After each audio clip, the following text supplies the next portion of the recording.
Hi, everyone. May peace be on you all, and welcome to another episode of I'm a Muslim and That's Okay. I'm your host, Shella. And yes, it's another solo episode where you can see me.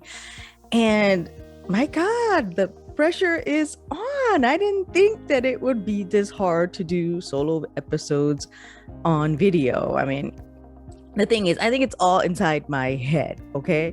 I'm sitting there and watching the older episode, and I'm like, this all of this doesn't look right. It doesn't.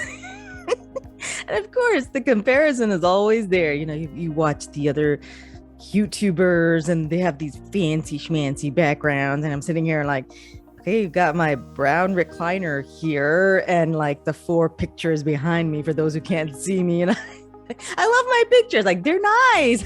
But it's not very professional. You can see my board to my left and my printer to my right.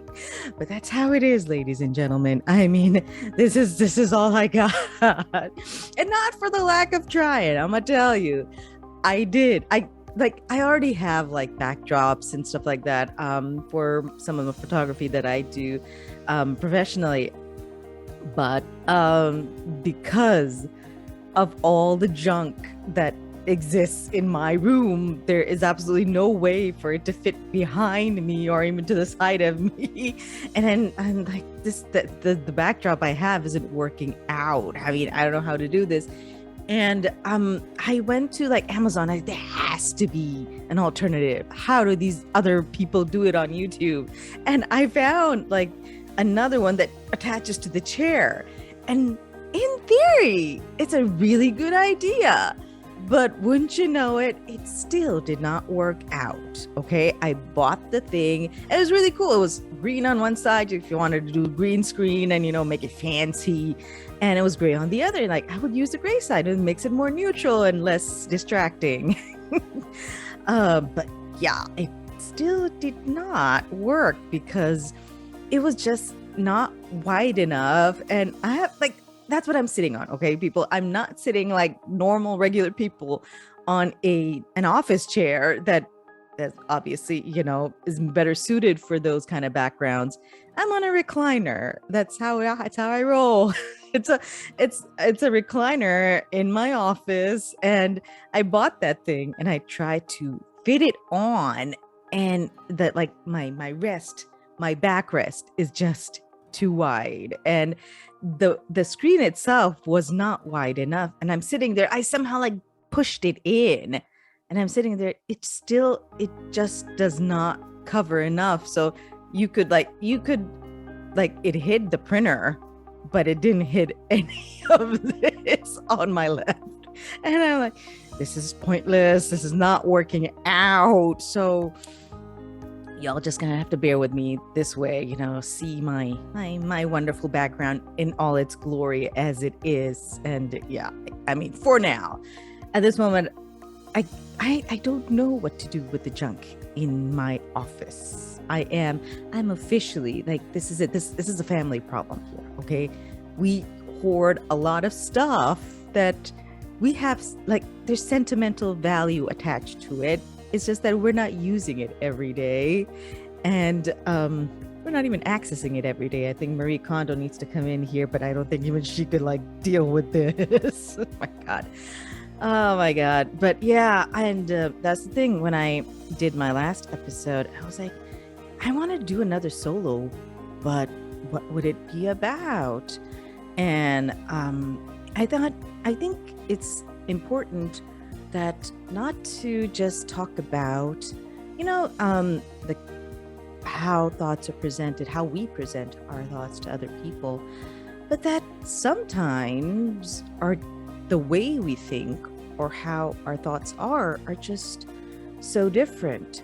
And I say this from the sense that I am, and I mean, I think a lot of people have issues with when people self-diagnose, but over the years I found that it is valid because it comes from a place where we have, and I've always had questions about myself, and I can see that I'm not the same as other people. I am definitely not processing things the way other people do. And mad credit to all my friends who are online. They went on their own journeys and they posted about what they found. You know, they've got official diagnoses, and they would post about it online. And one of not just one, I think a couple of my friends, they posted about having ADHD. And when they posted about the symptoms, and not, I mean, I hate to call it symptoms because that's the thing, people as is consider neurodivergency, and that's the topic for today, neurodivergency, as being an illness when it's not. Having ADHD or being on any number of or having any number of neurodivergencies is not an illness. It's just how we are. Is thus that we are processing everything differently than people who are neurotypical. Anyway, so my friends, they posted about having ADHD and having official diagnoses of ADHD, and the list of how people with ADHD function. And I was like, this is it. This is what I've always been looking for, because it all added up. I check marked all the boxes over there. And I was like, yes, this is it. And yeah, you can call it a self-diagnosis if you want, but it still doesn't change the fact that that is how my brain functions. And I think people who are neurotypical, somehow they you know, you can't blame them, because people who are neurotypical have brains that are functioning differently than people who are neurodivergent. And I think that's my point for this episode, is that we are all, not just that we have different kinds of ideas, our ideas are also being formed so radically and so differently. I mean, if I had to give an example, and you know, over the years, I didn't know that I had ADHD. I just knew that there was something off about how I processed things in my mind. And I used to read a lot, research, and I generally had an interest in how people's minds work. It's just very fascinating. So over the years, you know, you find out things like, you know, that's the thing that surprises me, because it doesn't work that way for people with ADHD. So I think the first thing, okay, let's rewind. Let's move back into one of the first things that I discovered about thought. And this has nothing to do with having ADHD or not. It's just that how differently our thoughts process. And I've always had a very, you know, spectacularly colorful imagination. In my mind, I see pictures in color and I hear sound. And I just assumed that like people only had three kinds of thoughts, okay? You either saw thoughts in like full color, just like I did, or it was blurry, you know, somehow not completely in color. And the third was that you saw things like in stick figures, you know, not very detailed, but still the thought had to have imagery to it. I just could not imagine that not happening. But then I discovered that there are people who don't visualize thought. And I was like, how is that possible? How can somebody be thinking without visualizing thought? But I was like, okay, fine. Okay, this is just, you know, I accepted that I don't know a whole lot about this, so that must be true. But then later on, you know, did some more studying, research, and then I also found out that there are people who don't hear thought. And I think that fact, I think something broke inside of me, because I was like, but what does that mean? How is that even possible? Okay, I get it. You can't see pictures when you're thinking, but does your thought not have any sound to it? How is there no voice inside your head telling you what your thought is? And I know for a lot of people that might sound funny, but I just couldn't grasp it. I was like, this is not proper. This is not correct. But apparently there are people who have no pictures and no sounds in their heads, and they're forming thought. I don't know how, but it's there and it's the truth. So that's the thing. It's just that we are also processing thoughts in such different ways um, that we don't even realize it, that our thought processes are different. So anyway, so this was one of those shocker things that sort of came to me when I was researching thoughts and, how the brain works and everything. It's like, dang, man, like this, I'm very uncomfortable with this information.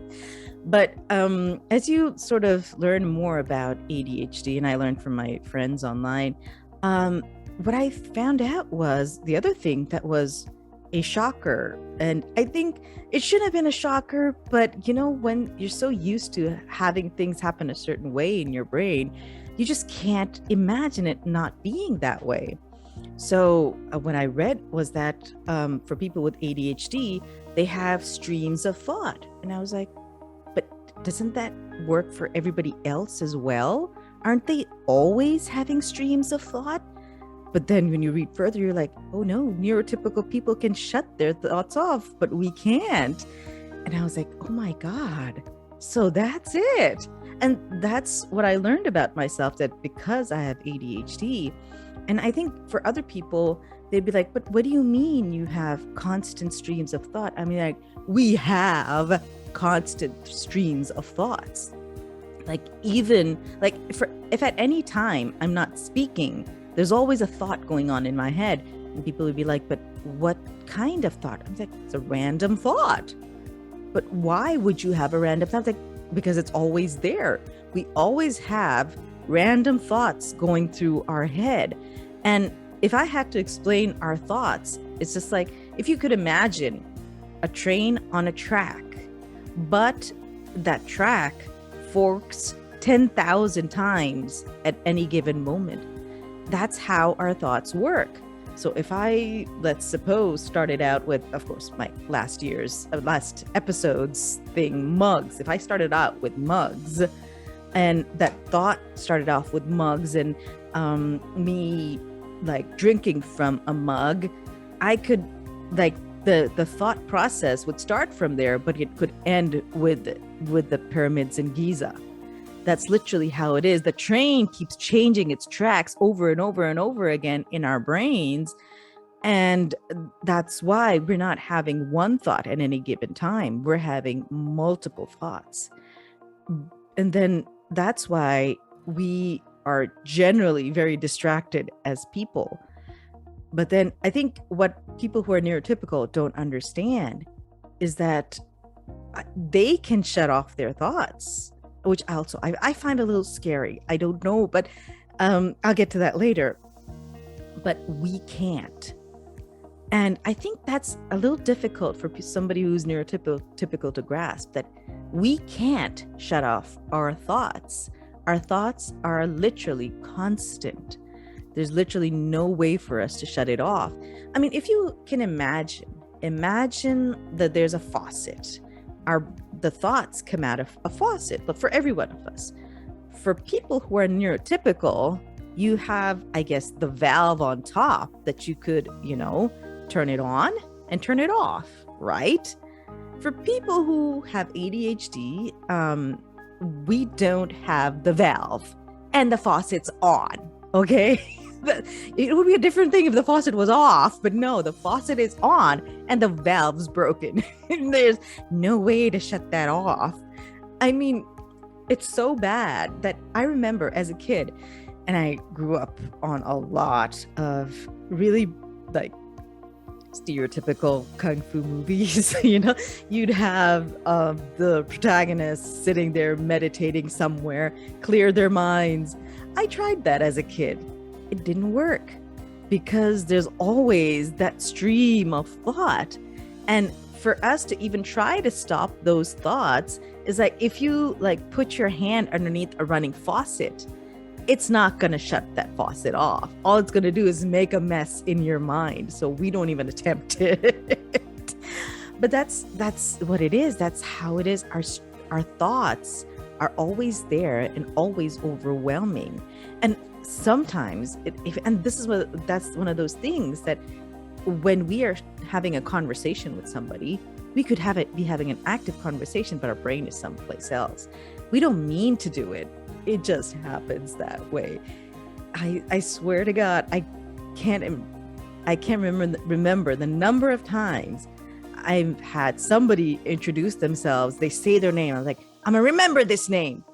But then the train carries that name off into some abyss inside my brain, and I can't remember that person's name. And it's so embarrassing. You're sitting there like, oh my God, they just told me their name and I can't remember it. Dang it, stream of thought.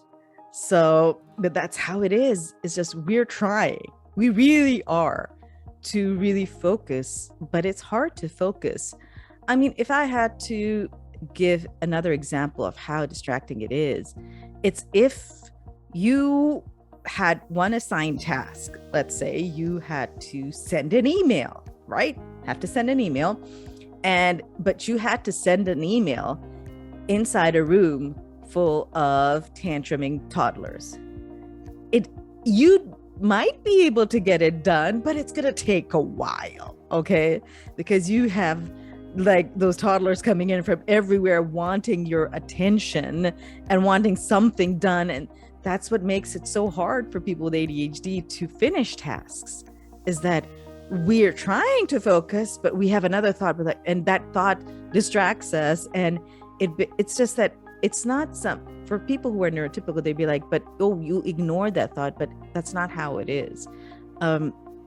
All of those thoughts, because we're so used to having them simultaneously, it's hard to really push them aside to be able to focus on something. I mean, there are different I guess tools that you do learn over the years to help you focus on your work, but it's not it's still not a guarantee that we'd be able to really focus on a whole lot of things. So I think the point of this is not just to announce to the world that I have, self-diagnosed ADHD. It's just to show that when we see other people struggling with something that's easy for us, I think it's important that we allow grace, because we don't know what it is that they could be struggling with. And it could be something as simple as the fact that their brains are just not working the same way as ours is. So, I mean, as I'd said before in my previous episode, it's a matter of empathy. Having empathy for the other person. Like, if you really can't see from their perspective, then ask for their perspective. Ask in the nicest way possible. And, make them feel comfortable enough and feel safe enough to tell you that this is what it is, that I am struggling with such thing, and it makes it hard. And the great thing about if you know somebody with ADHD, if you know somebody with ADHD and they're struggling with completing a task or staying focused on a task, I just found this out from a friend of mine, is that if you body double, if you're there to work alongside them and to help them stay on track, so you can remind them that this task has to be done in a nice, gentle way. Don't be condescending. It really does help us keep on track.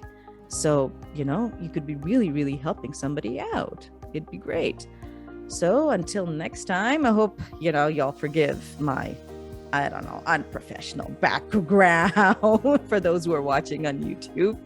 I'm gonna try to fix it up. I don't know if I'll be able to do it this year. Next year, I'm gonna have to rearrange everything in this office and see if we can get a cleaner background for y'all. So until next time, you take care of yourself, and may peace be on you all.